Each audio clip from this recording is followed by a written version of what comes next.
The new gold rush is all about vaults, about the vaults being built in Europe to accommodate all the people who are buying gold. Sprott Asset Management and a fund managed directly by Rick Rule have recently come into this tiny zinc company to become their largest shareholder.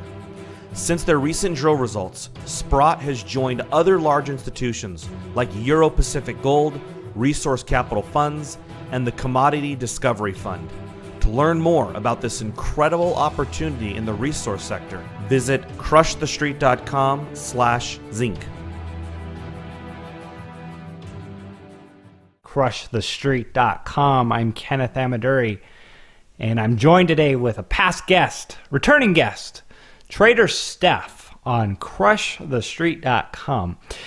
And she's given us some great analysis on precious metals, what's going on in the economy, and gold is, yes, stealthily moving higher. We hit $1,300, and in case anyone isn't following in it and is distracted with Bitcoin, gold is moving up. And one of the things I've said is that we could very well see it move up into the $1,400, $1,500 range before people even start paying attention to it. And we have some Johnny-come-latelys. But TraderStef, now a contributing editor here at crushthestreet.com. If you want to see some of her latest posts, visit crushthestreet.com, click on her name. Her Twitter handle is @TraderStef. Steph, we got a lot to talk about today. Thanks for coming on the line with me. Hey, thank you for having me. Yeah, we got a bit to talk about. Let's roll. Looking forward to it. We haven't talked about Trump in a while, and I must say we should talk about him now here for a minute. The climate accord was very much something that I think many of us voted for. It was election Trump, election campaigning Trump. I think many of us were worried that he was losing track, or at least losing control of the Republican Party, because they seem so fractured. And you've compared Trump to Andrew Jackson. Interestingly, Jackson, the founder of the Democrat Party, and not looked upon too greatly considering his leadership in the Trail of Tears for Indians. But just some initial thoughts on Trump and your comparison here to Andrew Jackson. Yeah, I've hashtag Trump the Jacksonian, so folks can find that on Twitter. I think I want to keep that thread running for a bit as things mature with his presidency. There's some points about Jackson. I got a list of, I got 7 that remind me of Trump. And even this morning, he's out there twitting away, and he says the fake mainstream media is working so hard trying to get me not to use social media. They hate that I can get the honest and unfiltered message out there. Mm-hmm. Hey, now I bet you some folks have also seen that, lots of cartoons about this.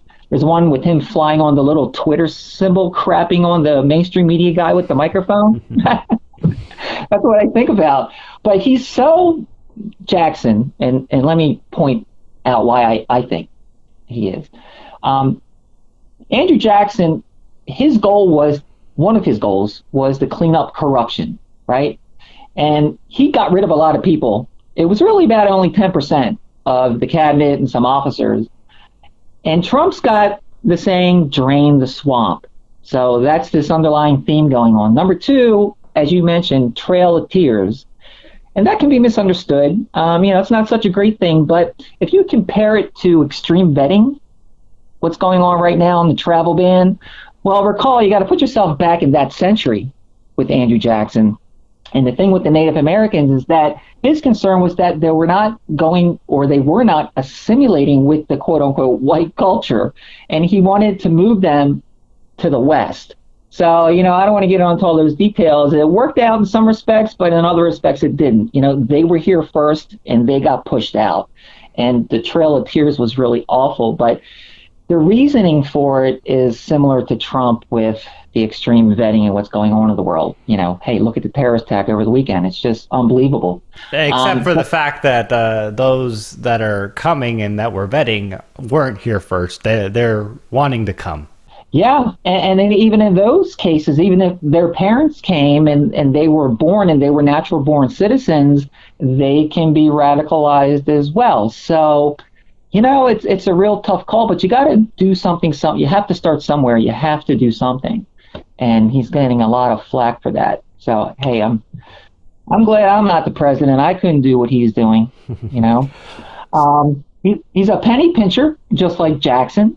He wanted to fix the budget, and Trump wants to run the government like a business. And keep in mind, Jackson was the only president that paid off the national debt and left office with the country in the black. The only one. Clinton never did that, despite some theories out there. He wanted to fix troubles with the bank. Trump really hasn't gotten to that, but he's beginning to show some interest in doing something. He does things in a very controlled manner. It's like he's got a plan, and the way he does things is not necessarily agreed with, but in the end, he gets the same results.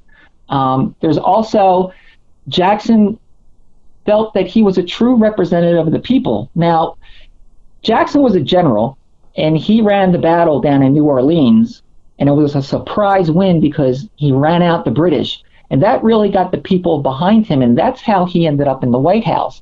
So his relationship with, quote unquote, the people through his first term was why he did what he did. And Jackson believed that he had to use his office to carry out the people's will. And now Trump, he ran on "we the people," and I'm doing this for you. So there was even an article that came out in AP called the Jacksonian Revolt, which talks about those themes. Two more points real quick. There's a magazine called Foreign Affairs, which is run by the CFR. And they put an article out, which they're usually critical of Trump, but this was for him on foreign affairs. And that was something I mentioned. The article just came out recently, but in my last interview, I mentioned that I trusted Trump because I felt he was going to put the right people with the skills necessary in the positions where it can be applied. And the Foreign Affairs magazine put out an article talking about that most recently, that's what he's doing.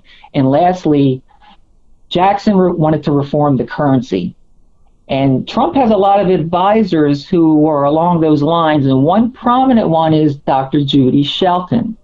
And she's actually, I'll give you a quote. She says, "In terms of gold being involved, some people may think that as a throwback, but I see it as a sophisticated, forward-looking approach because gold is neutral and universal.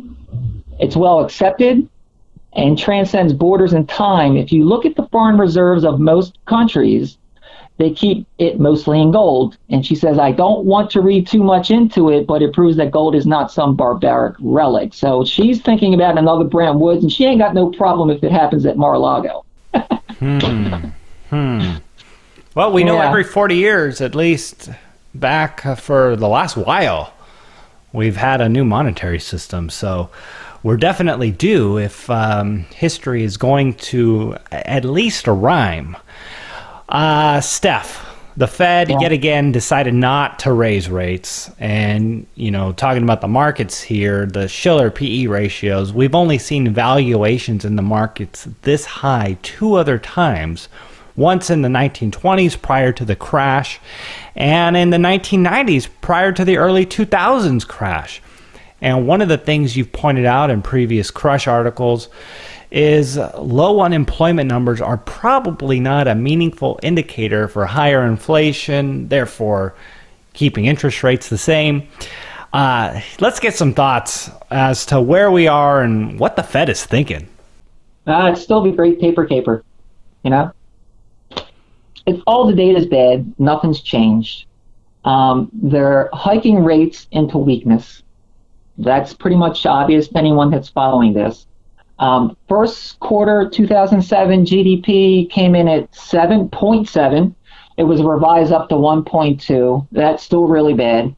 Retail, we got ghost malls, we got bankruptcies. 70% of GDP is driven by consumers, but look, online buying only consists of 8 to 9% of that. So online is not closing down brick and mortar by a long shot at this point. You got housing slowing. We have unaffordability back to the bubble peak with no meaningful increase in wages. We have a renter nation. We had a boom in multifamily unit construction. And now the higher end markets are beginning to show stress. And the lack of inventory can be attributed to actually unaffordability. So some of those high-end markets, Greenwich, Connecticut, where a lot of the financial mavens live, they can't sell their houses, Miami, Florida condos, New York City apartments and condos, and the San Francisco and California well-to-dos. Sound familiar? 2007, 2008. PCE core inflation, it's again below our 2% target. So it's not really bumping up above that line. The jobs numbers, like you mentioned, they're horrible. Look, 93% of new jobs since 2008 were added through the birth-death model. You know, what else you need to say about that? Real wages continue to decline. Manufacturing's not looking too hot. New orders tumbled in May, and that hit the U.S. dollar. Auto inventory is building up with subprime auto loan delinquencies near the Great Recession peak of 4.7. Consumer credit is heading down a drain. The services sector is slowing down. Corporate revenues are plunging. Business debt to GDP is at an all-time peak, more than it was back in the big crisis, the Great Recession, and they're more leveraged in business than they were in 2008 as well. And the velocity of money is still crashing. We're down in the 1940s and 1950 level. And now we've got some of the Fed folks coming out and jawboning. They're jawboning possible paper caper. They're going to stop raising rates. Well, Brainerd started this back in January, and she was raising the red flag on unemployment numbers and core inflation. And then Bullard came out. I wrote a piece about him, and he put this presentation up, these slides, and the last one was his conclusion. And he says, this was last month, if I'm not mistaken. On balance, the U.S. macroeconomic data has been relatively weak. U.S. inflation and expectations are surprised to the downside.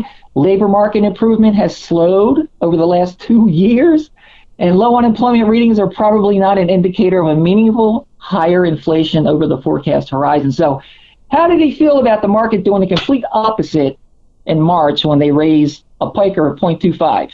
He says, this may suggest the FOMC contemplated a policy rate path that is overly aggressive.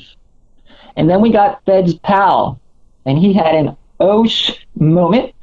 And Luke Groman on Twitter, he made a very interesting observation. He said, translation, the world continues to de-dollarize. The dollar is below 97, and U.S. economic data is weakening, and the curve is flattening. So then we've got balance sheet reduction. They're going to reduce the balance sheet. All right, no, it's total taper caper. Listen, this is what they're talking about doing.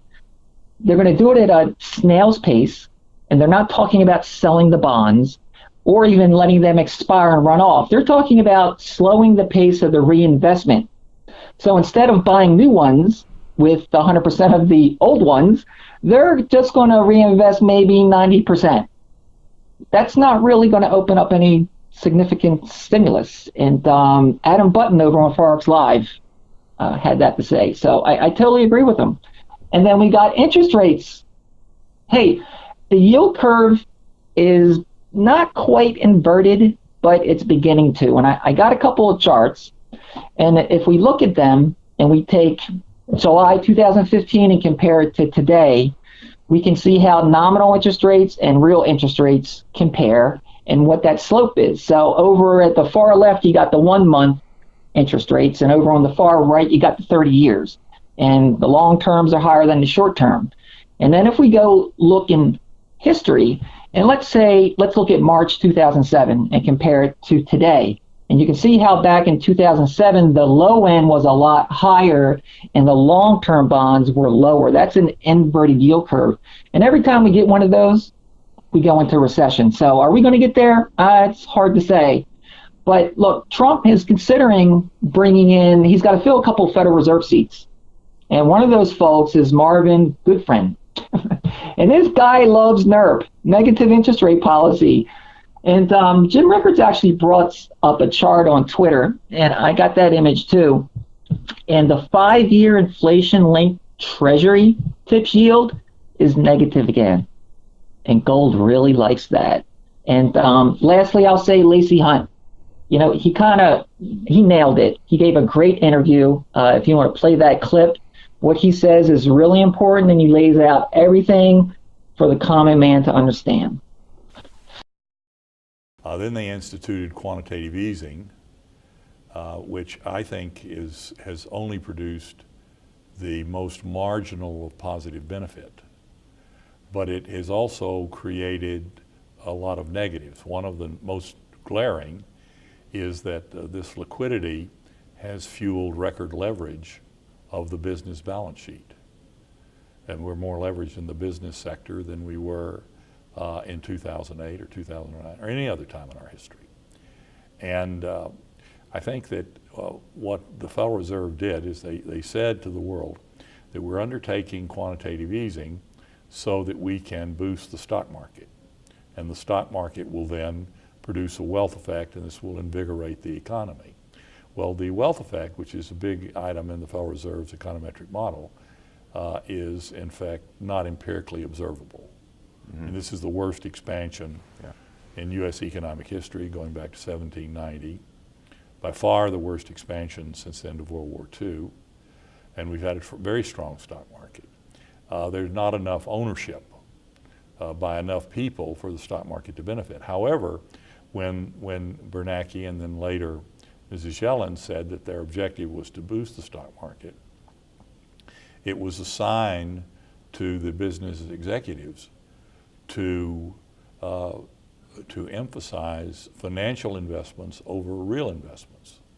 The Fed's backing your play, and you can engage in financial engineering, buying back your shares, buying the shares of others, raising dividends, other financial transactions. The business managers think that they can reverse those, that the liquidity will be there. Right. You install a set of new plants and production lines and so forth. If the demand doesn't materialize, you're stuck with it. You're not going to be able to liquidate it. And so, in essence, what the Federal Reserve mistakenly did is that they encouraged a shift from real investment into financial investment. Last year, business debt increased by more than $700 billion.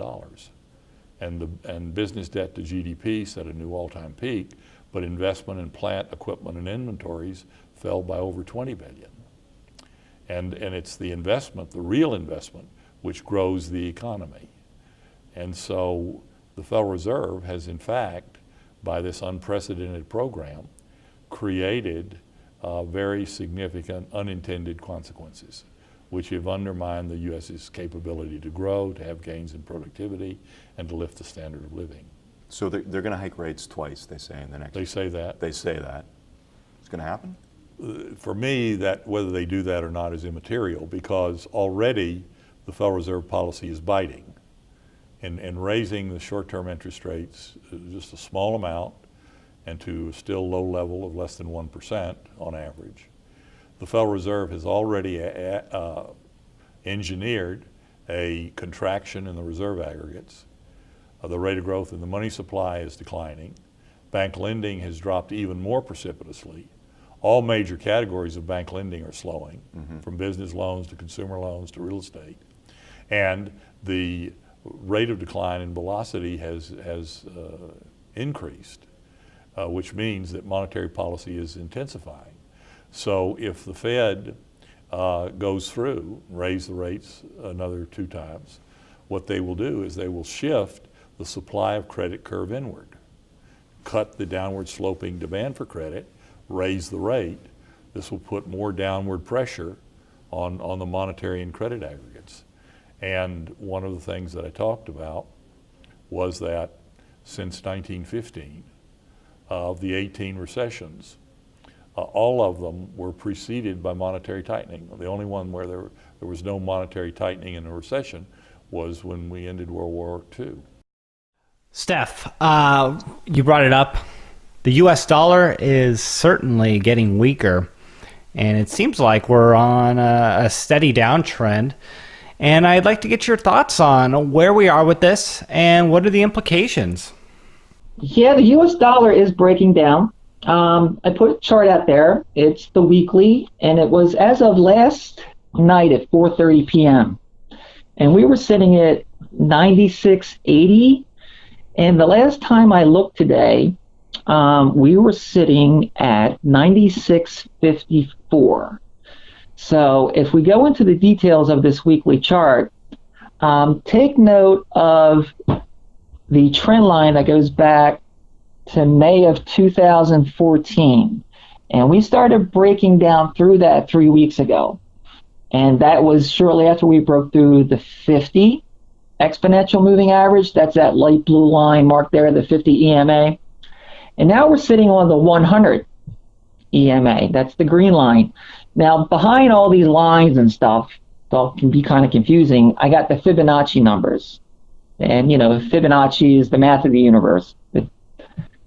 And we're hitting those Fibonacci numbers. And now that we've tapped the next one down the line, it looks like we may go down to the 150 exponential moving average, which is the next level for the Fibonacci. So we're still breaking lower. The other indicators that I use, the ADX and the DMI, is very negative. It's got an alligator tongue set up. You can see down there on the bottom right where the ADX comes up underneath through the red and the green line. The red line's on the top, green line's on the bottom. It's a perfect setup. And the Stochh RSI has been negative for a while. So, we may be getting close to a low here, and then we're going to pivot for a bit. It's kind of hard to say, but we got to keep a close eye on this because, gold and the US dollar and or silver generally have a inverse relationship, but not always. The tighter you drill down into the shorter time frames, you get some correlations where they're going in the same direction. But right now, overall, in the long term, the dollar's breaking down and gold is benefiting. Well, that leads right into gold. Gold's notches 7-week high as safe haven demand is soaring, and it's on a stealth rise. I've said it a couple times now, and I feel like many are missing it because so many of us are focusing on Bitcoin. But I want my audience to pay attention to this because it really is something that deserves our attention. And let's get your analysis on it.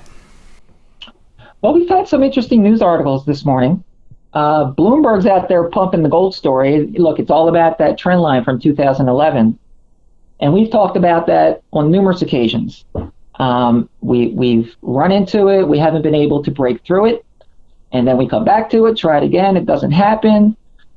I'm going to put my neck out there. I think we're going to break through it this time. And we actually have at this point.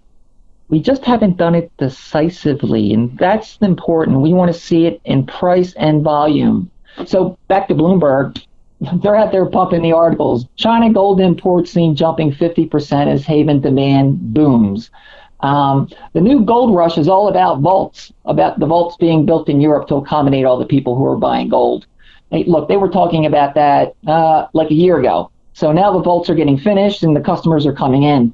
But you got some folks out there in the business who've been in the business for a good 20, 30 years, and they're like, hey, these folks are coming out of the woodwork. We don't know where they're coming from, but we just can't meet the demand. So that's encouraging. Zero Hedge came out today with the bond yields tumbling after China said, hey, we're ready to buy more U.S. Treasuries, right? So we got demand into U.S. Treasuries, and the rates are falling again. We're pretty much not across the board on the yield curve, but we're pretty close to where we were before Trump got elected. So the Trumpflation trade, it's kind of running its course, it appears. We got Reuters coming out with investors flee to gold and German bonds as political worries rise. We got the Middle East. Hey, Qatar. Who thought of, Qatar, right? The GCC, the Gulf Cooperation Council, they've kind of said, hey, we don't want you in here anymore because you're funding the terrorists. Are you kidding me?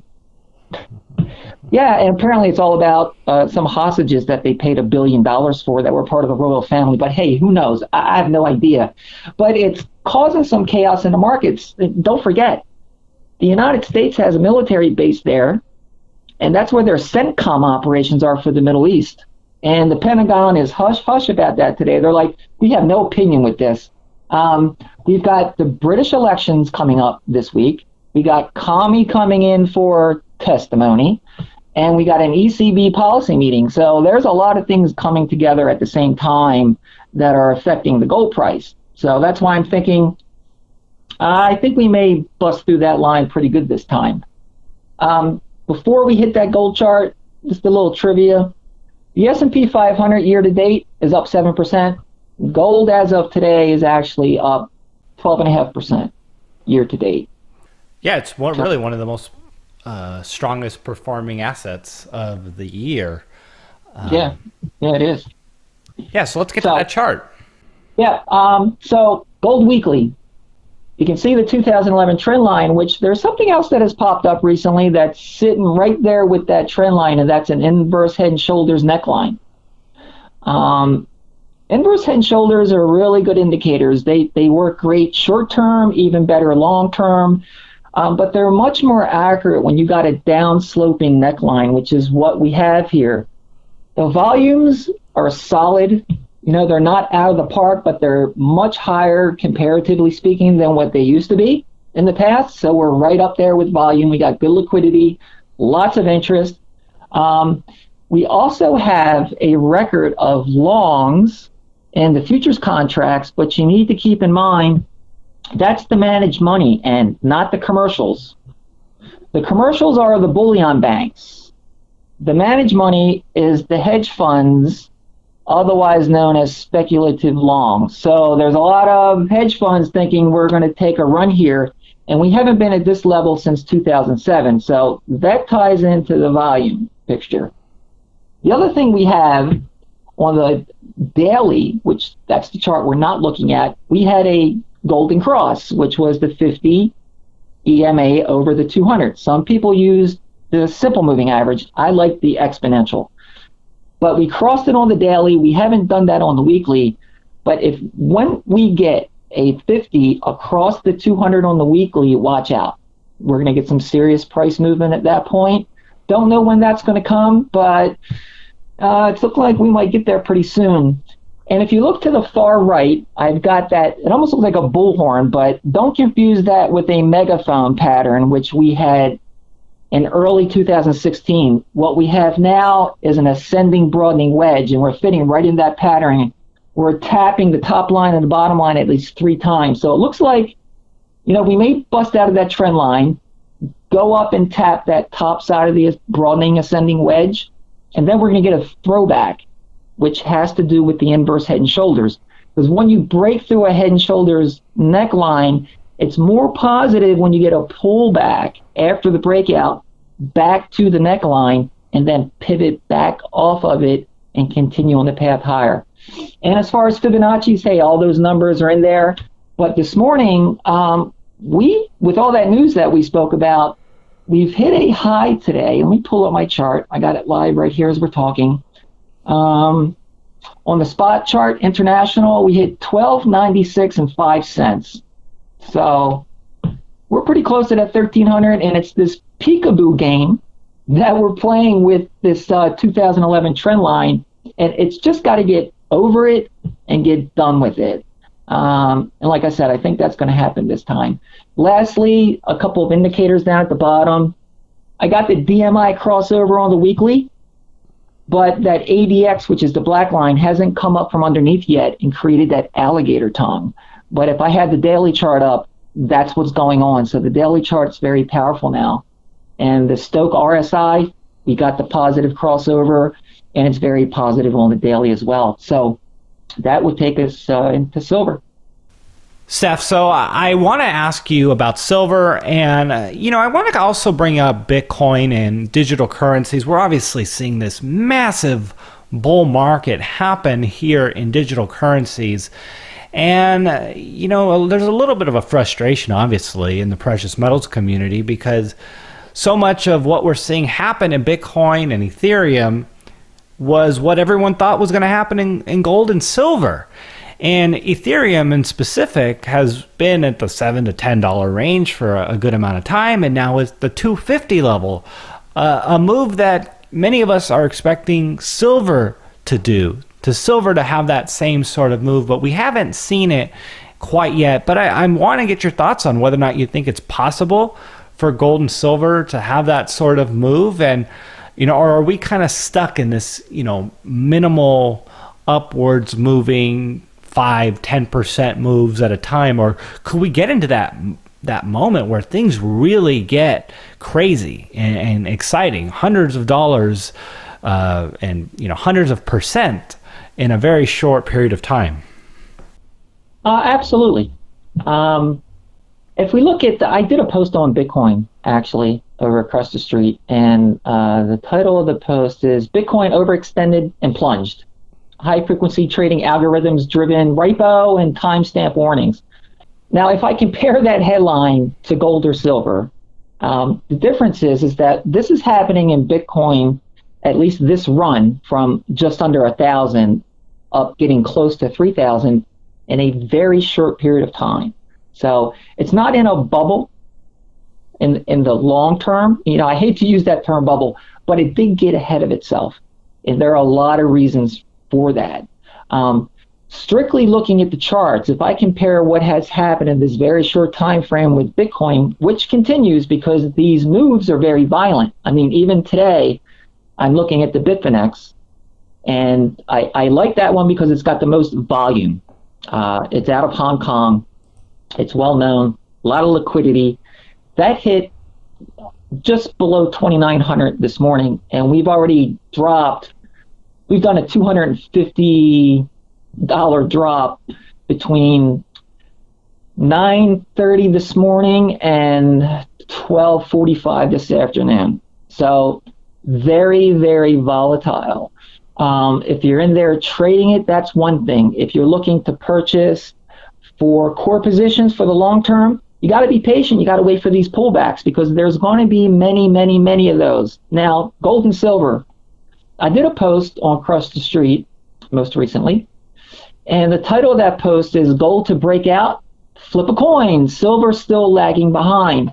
And in that post, there is a chart which I pulled out of my archives that is from January 2009 to August 10th, 2011. Now, remember, silver got close to that $50 mark several months before gold hit its high in 2011. So silver was leading the gold chart last time around. It could still do that on the big run this time around. Doesn't necessarily look like that, but who knows?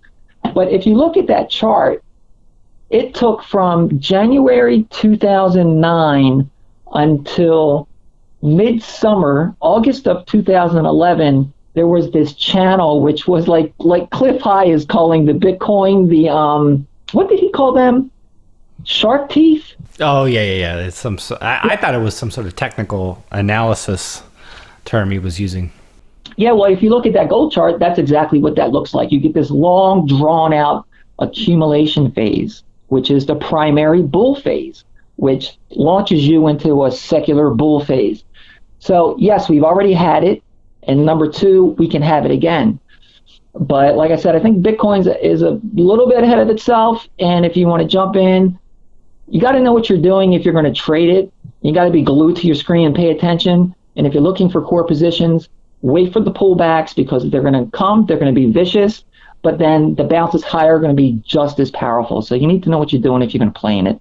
Sure. Steph, interestingly enough, though, we can expect that if we do see a massive move in gold and silver, when it's in that very excitable, exuberant phase, too, right? I mean, if gold starts, it's moved to 10,000 and it does it in a hurry, it's going to be very volatile getting in and out of gold, wouldn't you say?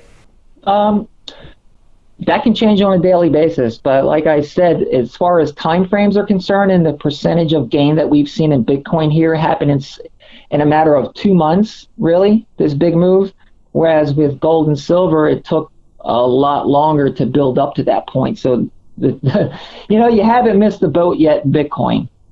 I wouldn't be too concerned. Well, let's get over into the charts on silver here. A lot of excitement around silver, and I think... Man, so many of us feel like silver is just one of the most undervalued assets out there at the moment, and it's just waiting to have its moment. Let's get your thoughts on it. Well, the chart looks like crap. Gold chart looks so much, right, the gold chart looks so much better right now. But both are so underpriced as far as what their fair value should probably be. And if we look at this silver weekly chart, where should I start? Well, we got a trend line from 2013 2113 that did not exist in the middle of 2016, because when we put that high at 2113 in 2016, that gave us a second point to draw the line from a high that we put in 2013 after the initial plunge down from 50. So that's where that trend line came from. Now, if we go back to 2015, I got an inverse head and shoulders line, neckline sitting there, and I extended it over to the right just a little bit thinner, so it hits the price point axis on the right. Somewhere between $17.50, $18 is a pigsty. There a lot goes on there, and it's been going on for a little bit over almost 3 years now. We got to get back over that $18 decisively, and then we have a secondary trend line that's drawn down from that 2016 high, which has a second point on it that just occurred this year, January, in the middle of April. Once we get through that, you got the 200-day moving average. Now, there's some other things going on here. Look, silver hasn't even gotten its mojo on the daily. It doesn't have a golden cross, the 50 over the 200. Nor has it done it on the weekly, whereas gold has already done it on the daily once, pulled back, and then now we're back above it. So silver is behind in so many respects, but when it moves, because the price is so much lower, the percentage gains can be so much larger, and it can be much more violent than a move in gold. So it can be exciting, but now is not the time. And we've talked about a specific number that I'm keeping an eye on, and I call it the number. And that's 2149, because you got to pull your charts back to March of 2008, before we had the financial crisis, and we put in a high of 21. I was in the 40s, I believe, but there's a Fibonacci number at 2149. So let's just say 2150, right, to keep it simple. And then if you go a little bit into the future, beyond that, when we bounced back up from the financial crisis and began to run up to 50, when it crossed that 2150 line, that's when we got that exponential move that we were just discussing in comparing Bitcoin, silver, and gold charts. So 2150 is an important number, and I'm not going to get too excited until we see that taken out decisively on volume, just like we want to see with the gold price take out that 2011 trend line. Now, down to the bottom on some of these other technical indicators, the DMI, we got a crossover, but we don't have the alligator tongue yet, so it's undecided, but it looks good. As long as gold keeps moving, silver is going to follow. Same thing goes with the Stochk RSI. We just got a crossover, but it's not as strong as either of them look currently on the daily chart. So, but the volume, look at that volume, how it has fallen off since the end of 2016. It's just really bad. I don't like that. But I got a feeling it's going to pick up if gold continues to move forward. Sure. Yeah, and it really does need that momentum. I think people have been so scarred with the precious metals kind of going up and back down, up and back down. They're still not believing it yet. They're not fully convinced that it's going higher from here. So I guess just your final comments then, Steph, on gold and silver and how people can learn more about you. Obviously, you got your Twitter. And again, thanks for coming on the line with me today. Hey, thanks for having me. Plan your trade your plan. Things could get a little crazy this summer. There's a lot going on geopolitically, economically. We got Bitcoin making its big move. Pay attention to what you're doing and don't get caught with the herd. Just put your emotions in check. Look at the charts if you're familiar with charts, or at least follow someone who does charts so you know what you're looking at, and make solid decisions, not based on your emotions. All right, Steph. Well, hey, thanks so much for coming on the line. If you want to learn more about her, she's at TraderStef on Twitter, and also you can read her work right here at crushthestreet.com. Thanks for coming on the line. Hey, thanks for having me.